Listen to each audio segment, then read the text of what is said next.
여러분 김동영 작가라고 혹시 아십니까? 몇 년 전에 당신이라는 안정제 이런 책을 써서 조금 더 유명해지겠는데, 사실은 그 전에 수년 전에 미국을 횡단하는 여행기를 쓰면서 이 사람이 베스트셀러에 오른 적이 있습니다. 책 제목은 너도 떠나보면 나를 알게 될 거야. 미국에 가서 경험했던 것을 어떤 풍성한 감각적인 언어로 잘 썼던 그런 내용들입니다. 그런데 이 사람이 베스트셀러가 됐지만은 어느 날부터 마음이 불안하고 답답하고 뭔가 자기 속에 있는 진액이 쑥 빠져나가는 듯한 그런 느낌이 들었다. 그런 식으로 살았대요. 나중에 병원에 가서 알고 보니까 이게 불안장애, 그 다음에 무슨 공황장애, 우울증, 이 세 가지가 같이 온 거였어요. 기가 막히지요. 그러니까 사람들과 함께 살아가지만은 그전에는 만나서 대화하고 웃고 하는 것이 너무 좋았는데, 이런 것들이 들어오면서부터 사람 만나는 게 두려워지기 시작하고 밖에 나가서 있는 것이 불안하기 시작한 거예요. 공황장애가 같이 오니까 굉장히 힘들었다 합니다. 그러다가 좋은 의사를 만나서 상담을 하면서 한 7년간 계속 상담하고 또 회복하고 하는데, 그런 가운데 쓴 책이 바로 당신이라는 안정제였습니다. 이것은 김동영 씨와 주치의가 함께 서로의 일어났던 일들을, 감정들을 표현하면서 써내려갔던 그런 책입니다. 이 사람은 불안장애 때문에 정상적인 삶이 굉장히 어려웠다, 이런 얘기를 합니다. 가장 부러웠던 게, 우연히 집을 가는데 그 편의점에서 그 옆에서 이제 밖에 있는 테이블에 거기서 음식을 먹고 있는데, 나도 저렇게 먹어봤으면 좋겠다. 그 사소한 일이잖아요. 그런 것이 참 부러웠대요. 그리고 어떤 분은 치킨집 옆에서 치맥을 먹고 있는데 참 부럽다, 이런 생각이 들더라는 겁니다. 이 얼마나 사소한 일이에요. 자기는 울렁증이 생겨가지고 음식을 잘 못 먹어요. 그리고 밖에서 앉아 먹는 것 자체가 이게 안 되는 거예요. 너무 불안 증세 때문에. 그래서 거의 혼자 지내고 이런 경우도 굉장히 많았는데, 그런 사소한 것조차도 못하는 자신이 굉장히 초라하고 어렵게 느껴진 적이 있습니다. 그런데 이분이 어떻게 이겨냈냐면, 그런 정신적인 그런 감정들을 마이너스를 플러스로 바꾸기 시작한 거예요. 자꾸 바꾸는데, 이분이 뭐라고 그러냐면, 단절감과 고립감을 그런 것 때문에 힘들었지만 내 안에 있는 마음의 소리에 집중하기 시작했고, 오롯이 나에 대해서 많은 생각을 하게 되었다, 이런 얘기를 하는 거예요. 때로는 이 엄청난 고통이 진격의 거인처럼 나를 쓰러뜨리려고 할 때마다 다시 마음을 추스렸고, 그렇게 어떻게 추스렸냐면 그 병을 인정하고 살아가는 것이 첫 번째 그분의 합리였고요. 또 하나는 고통을 그대로 받아들이고 같이 살아가는 법을 배웠다. 지금도 100% 치유가 안 됐어요. 한 30-40% 남아있는데, 어떨 때는 자기가 통제할 수 있고 때로는 통제가 안 될 때도 있고 그렇게 한답니다. 그래서 같이 살아간다는 게 굉장히 큰 와닿는 그런 마음입니다. 여러분, 우리가 생각지도 못한 그런 병들이 올 때에 계속 그 우울감에 빠지고 한없이 자기를 초라한 모습으로 그런 가는 마이너스 감정이 있는 사람과 하면, 그것을 딛고 플러스 감정으로 일어난 사람은 살아가는 게 너무 다릅니다. 오늘 우리가 갖고 있는 이런 일들이 보면 다른 사람의 이야기가 아니고 우리의 이야기인 것을 압니다. 성경에도 보면 위대한 인물들이 그냥 된 것이 아니라 수많은 이런 어려운 감정들을 갖고 살면서 가는데, 잘한 건 뭐냐면 현실을 인정하는 것이고 상황을 받아들이는 것, 이 점이 참 중요하더라고요. 그랬던 사람 중에 한 사람 누구예요? 다윗입니다. 이 다윗은 오늘 본문에는 가장 최고의 전성기 때 나타난 사건 하나를 보고 있습니다. 그것이 유명한 다윗과 골리앗의 싸움입니다. 다윗과 골리앗 싸움은 예수를 안 믿는 사람들도 너무나 잘 알고 있습니다. 오늘 본문은 골리앗을 쓰러뜨린 이후에 일어난 짧은 단막의 사건을 이야기를 하고 있습니다. 여러분, 다윗과 골리앗 이야기할 때에 세상에 있는 많은 사람들도 사용을 해요. 그 에피소드가 너무 유명하니까 정치꾼들도 그리고 기업들도 회사에서도 각각 개개인들도 현실 감당할 수 없는 큰 현실을 골리앗이라고 생각하고 자신은 초라한 다윗처럼 생각하면서 내가 지금 다윗 골리앗과 싸움을 하고 있다 이런 얘기를 하는 사람들이 있어요. 그러니까 그 비유들은 지금도 많이 쓰고 있다는 것이죠.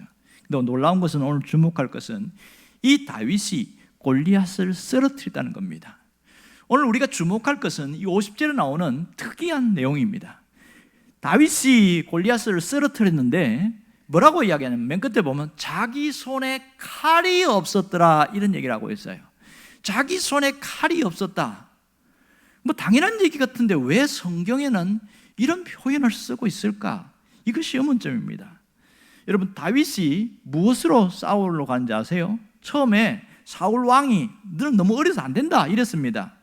한 17세에서 뭐 18세도 안 되는 소년이니까요. 그런데 다윗의 감정을 들어보더니 그래서 그럼 한번 가봐라 하는데 앞에 나오는 39절부터 보면 이 왕이 사울 왕이 굉장한 결단을 합니다.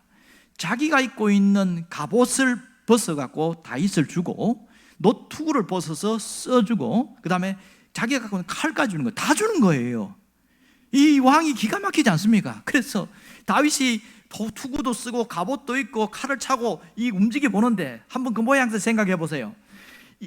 이 사울 왕이 키가 일반 사람보다 어깨 위에 크니까 바닥에 질질 끌리지 않겠어요? 이 갑옷이 끌리고 이 칼도 너무 기니까 이게 마음에 안 드는 거예요. 투구는 머리는 빙빙 돌아가지. 도무지 이게 안 맞는 거예요. 안 맞는. 그래서 다 벗어버린 거예요. 다 벗어버리고 자기가 입었던 목동에 그 옷 하나 입고 그냥 그래 나가는 겁니다. 왜 칼이 중요한지 아세요?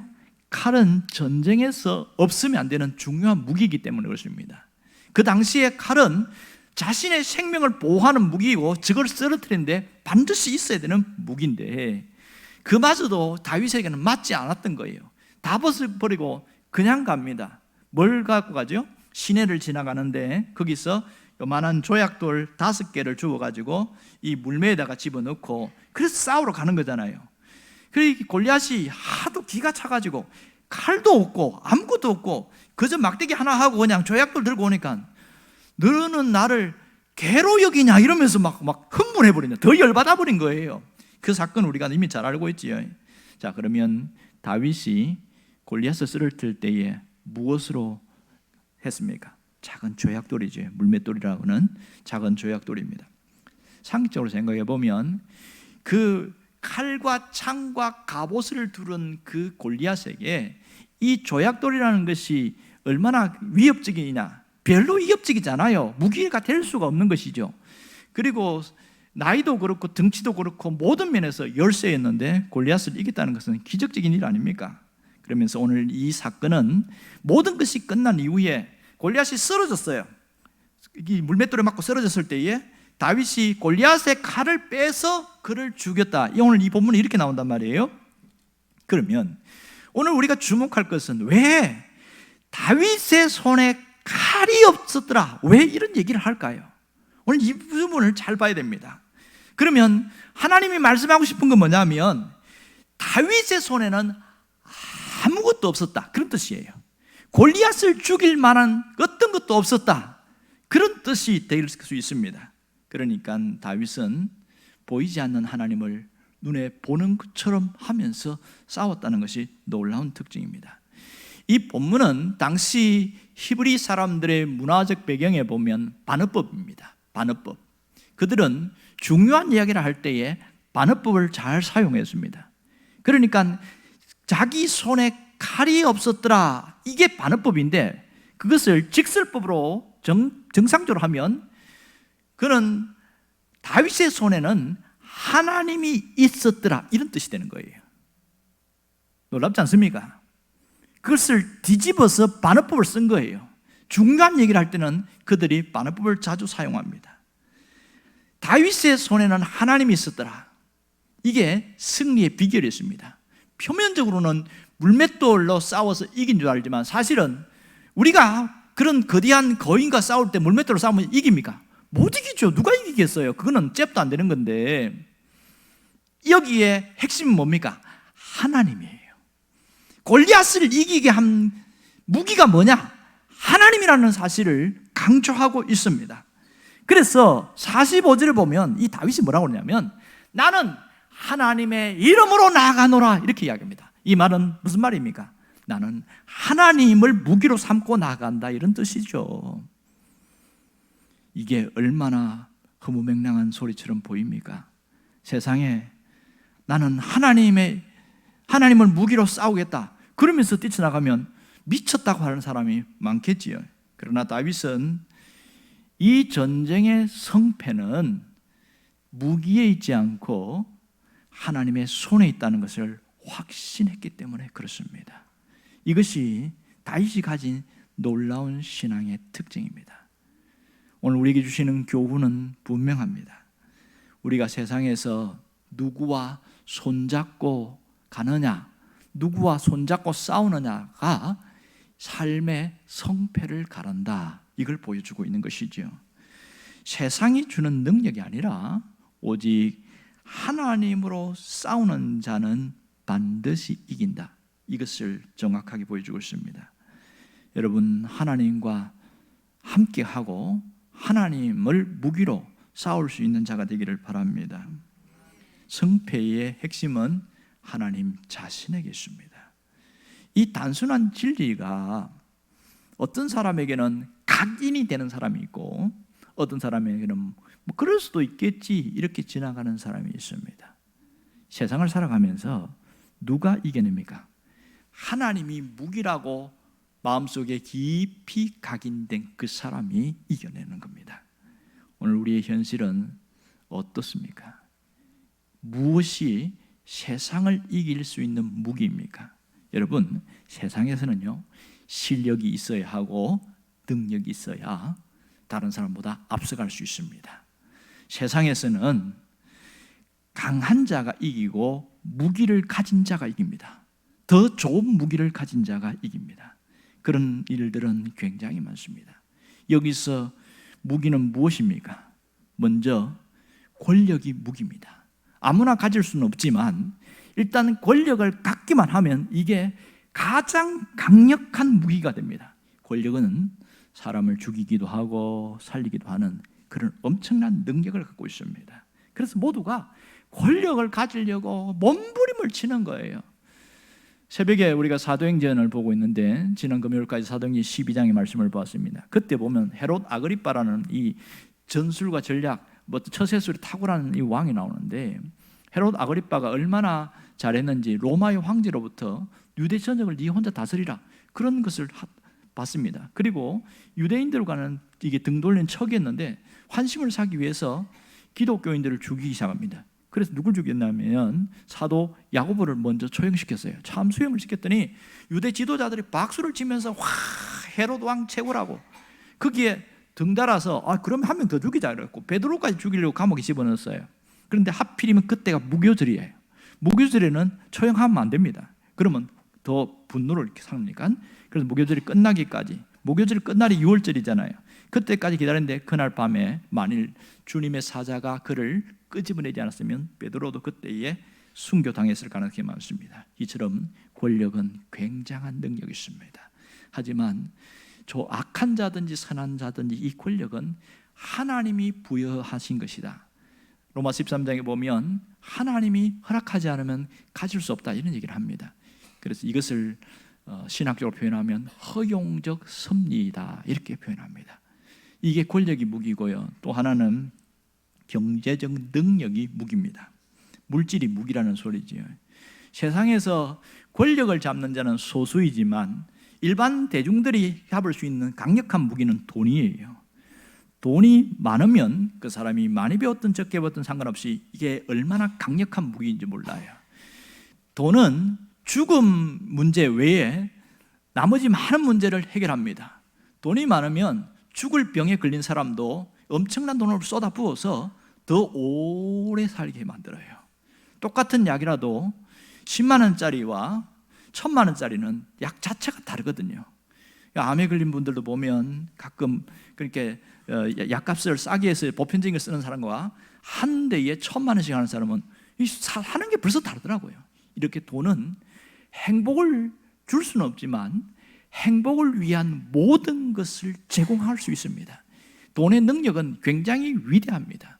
얼마나 대단하냐면 하나님과 동급일 만큼 대단해요. 어떤 사람에게는 하나님보다 더 위대한 게 돈이에요. 하나님은 기도해도 응답을 안 하는데 돈은 조금만 가까이 가면 잡으면 이것은 바로 응답되는 이런 일들이 생깁니다. 이 돈이 얼마나 강력한 무기인지 몰라요. 세상 사람들이 그래서 이 무기를 잡으려고 평생 몸부림을 치고 있습니다. 세 번째 무기는 사람이에요.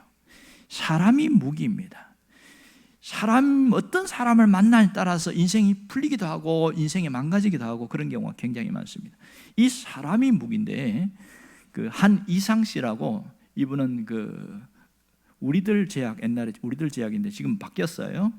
책을 썼는데 사람이 무기다 이런 책을 썼어요. 그 책 부제가 보면 한고조 유방의 성공 전략 이래서 나왔어요.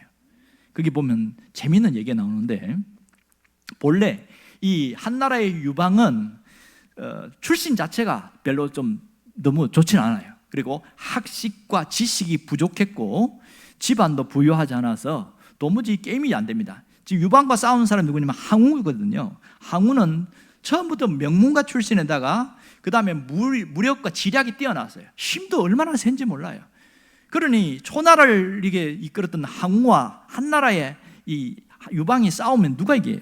당연히 항우가 이기죠. 이게 승리인데 희한하게 끝은 누가 이기냐면 한나라가 이깁니다.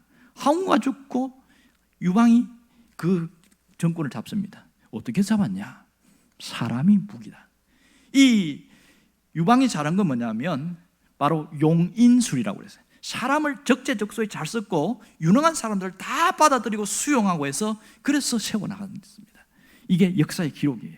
그러면서 이 한희상 씨는 거기에서 한 사람이 살아가면서 사람이 소중한 줄 알고 사람을 무기로 삼으면 내가 살아가는 인생이 훨씬 달라진다, 뭐 이런 얘기를 하는 거예요.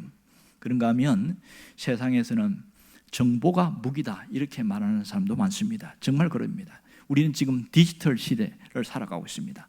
4차 산업혁명이 진입된 디지털 시대를 살아가기 때문에 누가 정보를 많이 갖느냐에 따라서 정보를 덜 가진 사람과 싸울 때 이 사람이 훨씬 이긴다는 겁니다. 그래서 유명한 말이 있잖아요.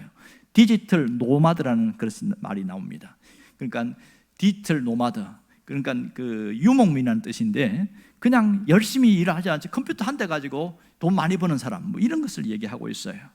그래서 어려운 표현이 뭐냐면 정보를 많이 가진 사람이 정보가 없는 사람을 지배하는 구조, 이것을 비대칭성 정보다 이런 표현을 씁니다. 이게 상당히 어려운 표현이긴 합니다만은 정보를 가진 사람이 언제나 실력이 있다 이런 얘기를 하는 겁니다. 뭐든지 발품을 팔아서 직접 정보를 얻는 사람과 컴퓨터 인터넷 검색해서 정보를 얻는 사람, 누가 빠르겠냐는 거예요. 이 사람이 훨씬 빠르다는 거죠.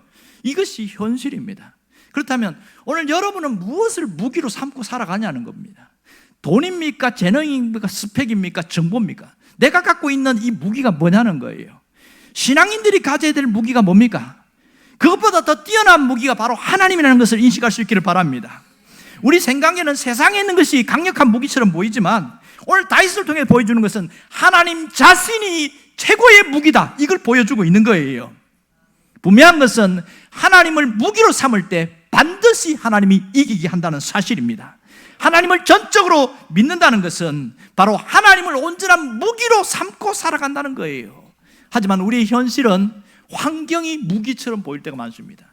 이 다윗과 골리앗 싸움에서요, 처음에 보면 이 골리앗이 바로 쳐들어오지 않았어요. 얼마나 머리가 좋냐면 자신이 갖고 있는 외적 환경을 이용해서 위협을 했습니다. 40일 동안 막 큰 소리를 치면서 모욕감을 주고 그렇게 하면 마지막에 뭐라고 그러냐면 너희 편에서 한 명 나오고 우리나라에서 한 명 나오고 1대1로 싸우자. 싸워서 이기는 사람이 한 나라를 가져가자, 이렇게 그런 거예요. 여기서 사울이 꼼짝을 못합니다. 그 재능과 지혜가 있던 사울도 키가 3m 되는 이 거인을 어떻게 이기겠어요? 누가 나갑니까? 다윗이 나갔습니다. 이게 얼마나 참 희한한 일입니까? 여러분, 환경이라는 무기에 제압되면 뭐가 찾아오는지 아세요? 두려움이 찾아옵니다. 두려움이 찾아와요. 사람이 능력이 없어서가 아니고 두려움이 밀려오면 아무 일도 못합니다. 스스로 초라해지고 약해집니다. 이런 일들은 다윗과 골리앗 싸움 이전에도 있었습니다. 민수기에 보면, 민수기 13장 14장에 보면 가데스반에 12명이 정탐꾼 보냈을 때에 10명이 뭐라고 이야기하는 줄 아세요? 너무 좋은 땅이고 다 좋은데 그들은 거인들이 너무 많아서, 안악자손이 많아서 우리하고 그들하고 비교하면 우리는 메뚜기 같다, 그들도 우리를 메뚜기 취급할 거다, 이렇게 해석을 해버립니다. 그러면 이길 수 있을까요? 절대로 못 이깁니다. 여러분, 세상에 있는 큰 이 환경들이 너무 거대한 골리앗처럼 보이고 나는 초라한 메뚜기처럼 보이면요, 절대로 이길 수 없습니다. 왜? 두려움이 그 속에 들어와 있으니까 못 이기는 거예요. 어떻게 이길 수 있겠어요? 두려움이 밀려온 그 사람에게 놀라운 특징이 뭔지 압니까? 하나님이 무기라는 사실을 새까맣게 잊어버리고 그것 자체를 인정하지 않습니다. 그러니 세상에서 나도 좋은 환경을 가져야 되겠다, 나도 좋은 스펙을 가져야 되겠다, 그래서 다른 사람과 경쟁하기 위해서 자꾸 똑같이 경쟁하는데 못 이기죠. 그들은 권모, 술수와 거짓말과 사기가 능한 사람들이기 때문에 그들과 싸워 이기는 게 얼마나 어려운지 몰라요. 제가 몇 주 전에 그 설교한 거 기억나시죠? 우리는 세상에서 곰이나 사자가 아니라 양이다, 양이라는 것을 인식해야 된다, 그 얘기를 했습니다. 그런데도 자기가 곰이나 사자가 되려고 착각하고 살아가다가 그래서 나사빠지잖아요. 문제는 내가 하나님 앞에서 연약한 양이라는 것을 인정할 때에 하나님만이 나의 무기가 되십니다.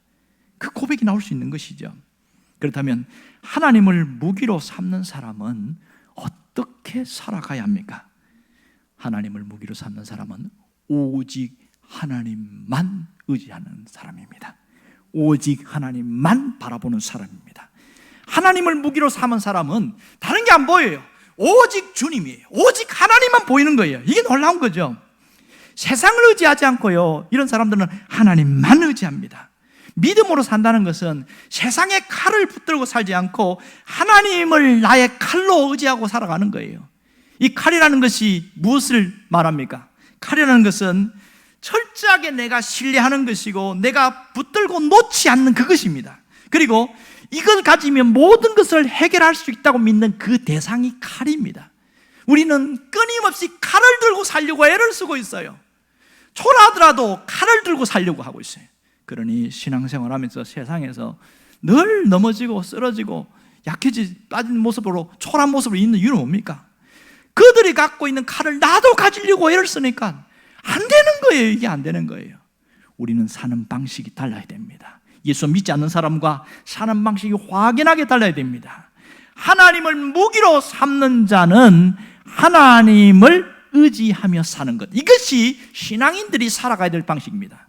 그런데요, 이거 모르는 사람 어디 있겠어요? 제가 이 설교를 몇 번 했겠어요? 좀 뻥튀기 해서 수백 번 했습니다. 여러분, 하나님을 의지하십시오. 그럼 아멘 해요.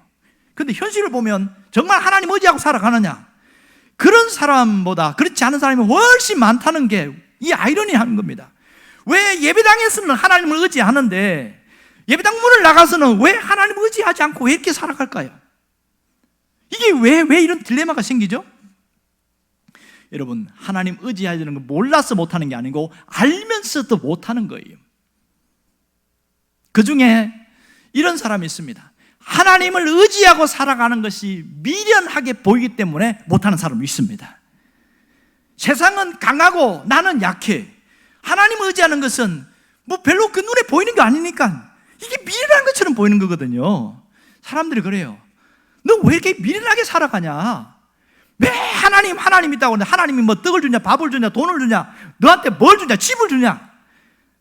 하나님을 의지하고 사는 거지. 그렇게 산다고 인생을 제대로 사는 게 아니야. 너 그렇게 살다가는 망할 수도 있어. 말을 듣다 보니까 그 말이 맞는 것 같아. 세상에 있는 사람들은요, 하나님 의지하고 살아가는 것을 최고로 미련하게 여깁니다.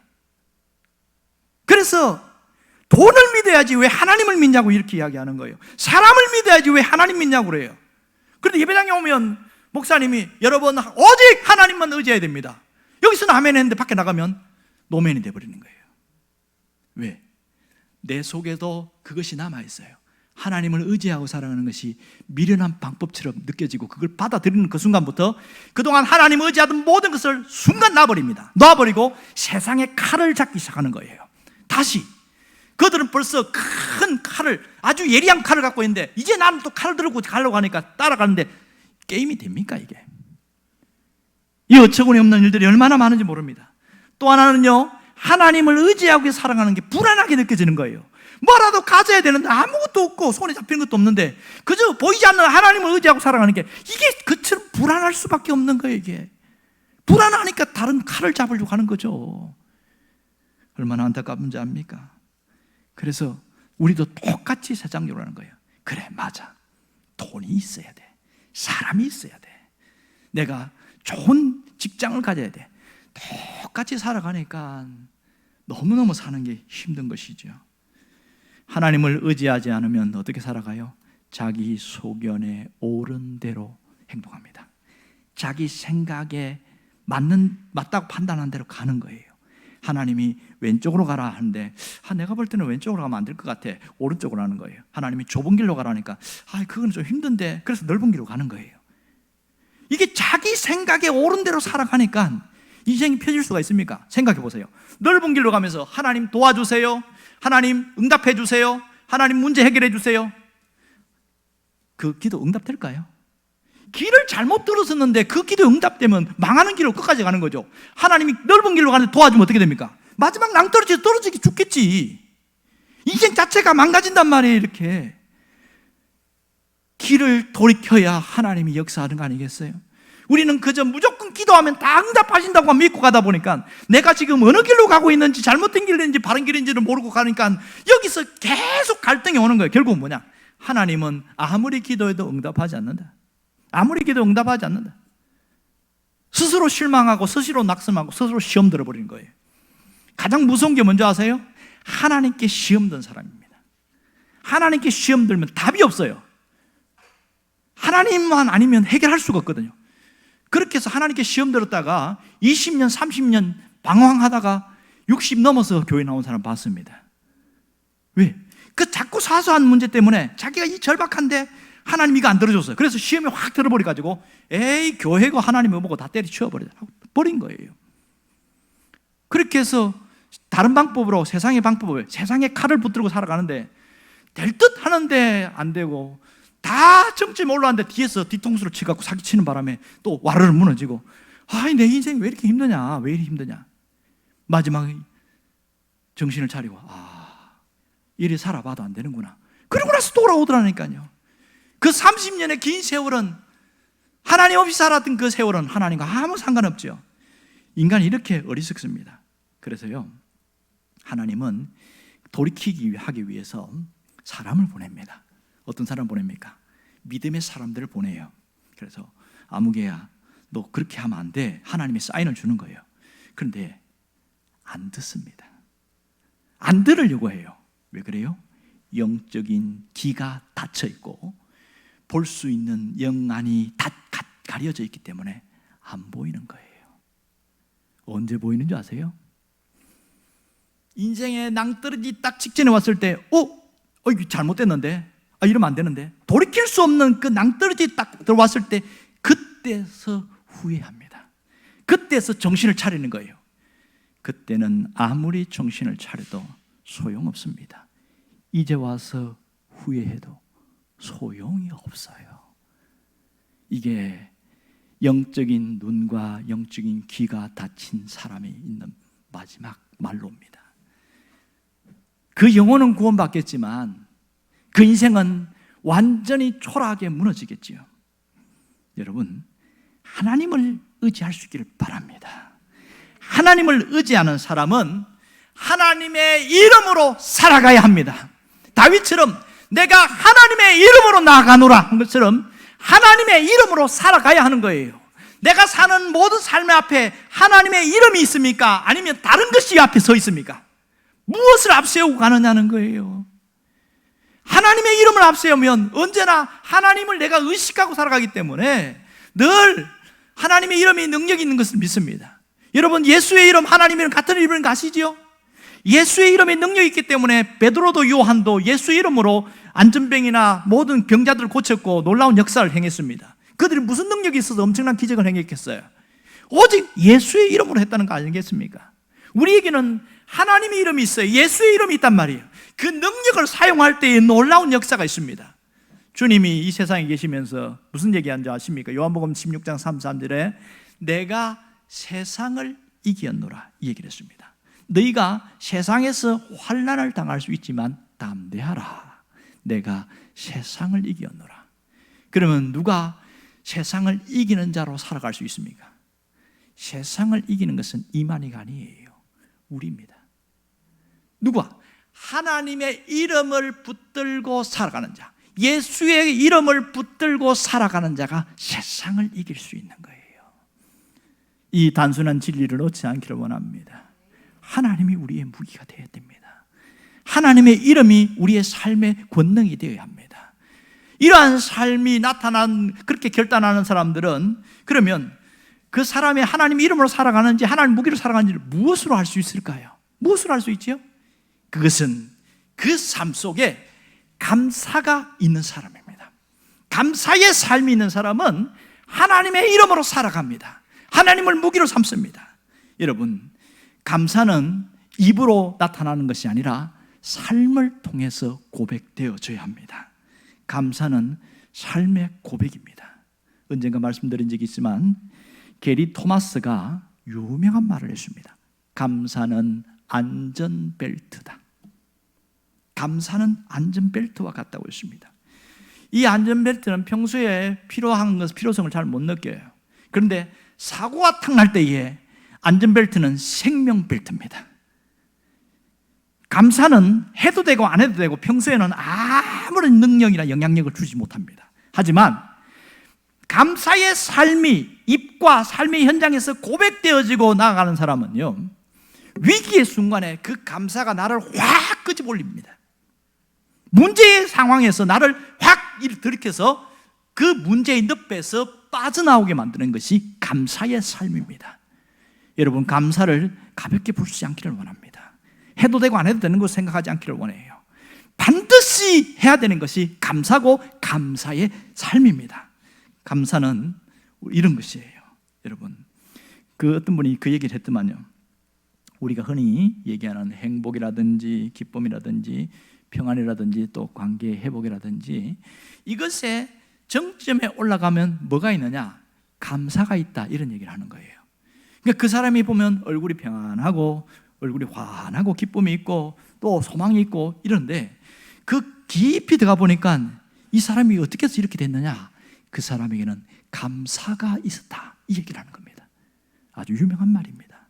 그러므로 우리가 감사는 입술로 끝나는 것이 아니라 감사는 하나님을 무기로 삼는 증거가 됩니다. 이번 주에 이런 훈련이 필요하고 하기에 특별 새벽 기도를 함께 합니다. 추수감사주의를 준비하는 시간이기도 하지만 내가 이런 훈련이 되지 않았기에 매일마다 감사를 고백하고 하루를 감사로 살아가겠습니다. 그 결단을 위해서 특별 새벽 기도를 시작합니다. 여러분들이 세상에 있는 칼을 잡지 않고 하나님을 무기로 삼겠다고 결단할 수 있기를 바라요. 가급적이면 특별 새벽 기도에 함께 할 수 있기를 바랍니다. 그래서 주님, 저는 이제 하나님을 무기로 삼고 살아갑니다. 그 결단의 고백이 여러분의 모습, 특세를 통해서 나타날 수 있기를 주의 이름으로 축원합니다.